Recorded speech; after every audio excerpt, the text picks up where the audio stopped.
First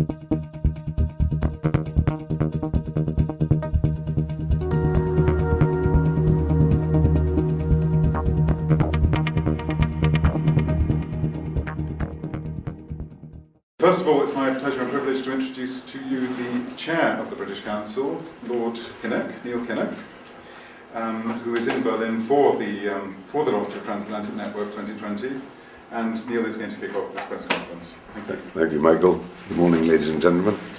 For generations, especially in the second half of the 20th century, the relationship between Europe and North America appeared to be settled.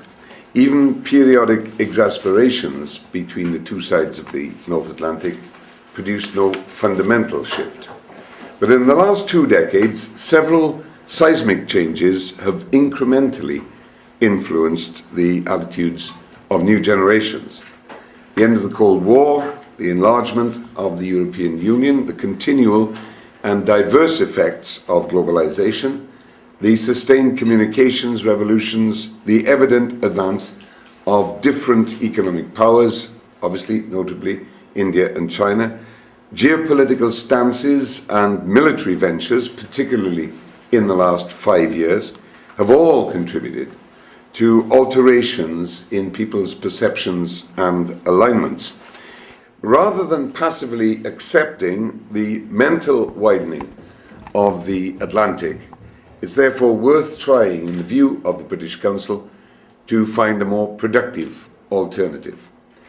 So the Council, which is the United Kingdom's international, educational and cultural relations organisation, the Council is consequently launching Transatlantic Network 2020 to help to counter the risk of reduction in association and in understanding in the rising generations of Europeans and Americans. Transatlantic Network 2020 is objectively assisted by detailed and expert recent opinion polling on both sides of the Atlantic, and it's focused on building new plexuses of potential transformational leadership that are firmly based on understanding that spans the Atlantic and the world well beyond the shores of the Atlantic.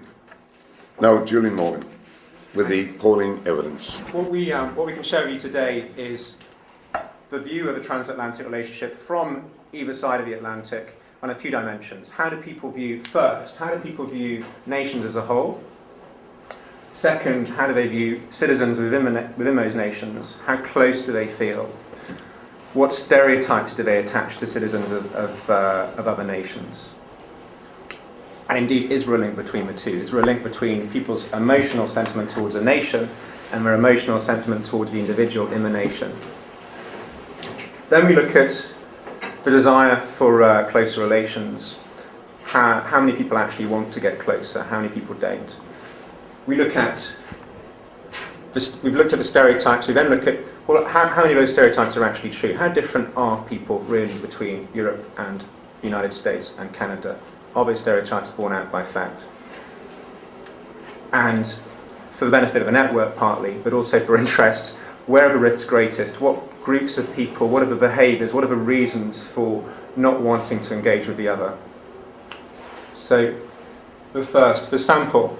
We've carried this out in the USA, and you can see the sample size on the left: UK, Turkey, Spain, Poland, Ireland, Germany, France, Canada. Obviously, a small sample of European states, but with a relatively large population of Europe in those states. The standard error for countries where we have 500 people polled is around 4%. In some cases, we present figures as Europeans together, where we get a more accurate figure. We get an error of around 2%, 1.5%. Views of nations first. If we look on both halves of this slide, the question asked was, how would you rate the overall influence, positive or negative, of the other, of the US or Canada or UK or Germany or the European Union on the world? In Europe, 46% of them saying the US has a negative impact on the world. Really quite a stark result. Sure, it repeats some previous research of negative sentiment. When it comes to the US, we found less people talking about the EU. Does the EU have a positive or negative impact on the world? We found less people, 20% of people, roughly 60 million people represented by that group. What about what Europe and America is contributing to the world on global issues that matter? How positive do we think the other is in solving world issues? And the positive impact from European eyes of the USA, actually relatively little. These are the most positive things that they talked about, the issues. Terrorism, 37% of people saying yes, the US is having a positive impact on terrorism. And again, Americans slightly more positive. Europe is having a positive impact in some areas in fighting terrorism and in the environment particularly. But what's missed off here is a list of things where we're not having so much positive impact. Let's move on to the view of the cooperation debt left. So, next slide. How effective do you think we're cooperating together as two blocks, North America and Europe? And only in two areas did people think cooperation was more positive than it was negative. So only on business and trade and almost the pharmaceutical sector, we didn't term it that way, but fighting killer diseases, did they say that the cooperation between the two blocks is more positive than negative. On a whole load of other really important social areas, we said that the cooperation was much more negative than positive. Views of citizens then. We've looked at nations. What about the people living inside them? How close people felt to other citizens in different countries. And we asked them to say, people in other countries feel most like a member of my family, and some people did say, yes, they do feel like a member of my family, a friend, a casual acquaintance, someone I'd pass on the street, so I wouldn't stop, I'd pass them on the street, or someone I'd rather never meet. What we've got here is how close people in these countries feel to these citizens. Let's move on to the next slide. The colours are nice, warm colours, warm relationships. Cold colours, poor relationships. What do we see? USA, how close do USA feel to Europeans? Pretty close, actually. How close do Europeans feel to Americans? Actually quite a bit colder. This is the other side of casual acquaintance. So it's between casual acquaintance and people I pass in the street. The next thing we asked was about stereotypes. So we asked, on a scale of 1 to 5, we listed a set of stereotypes. Are they aggressive? Are they selfish? Are they snobbish? Vulgar, manipulative? Are they somewhere in between? Keen consumers? Who knows if that's good or bad? I won't comment. What we see here is an example. This is how people view the British and the Americans. You know, a lot of positive reinforcement of British character traits by Americans.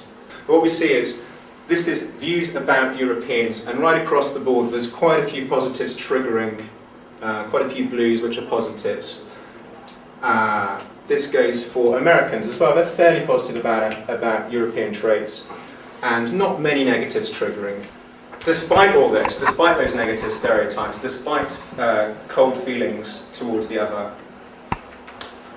a huge majority of Americans and a significant majority of Europeans want closer relations. What we see here is, despite all of the negatives, there's a paradox here. People are not happy with some of the negatives, but they want closer links. What we asked people was, what did they care about? What are their top global concerns? And we've coloured here top global concerns per country. What we see is it's buzz, it's in the media, but people are most concerned in most countries about the environment. That's their number one concern.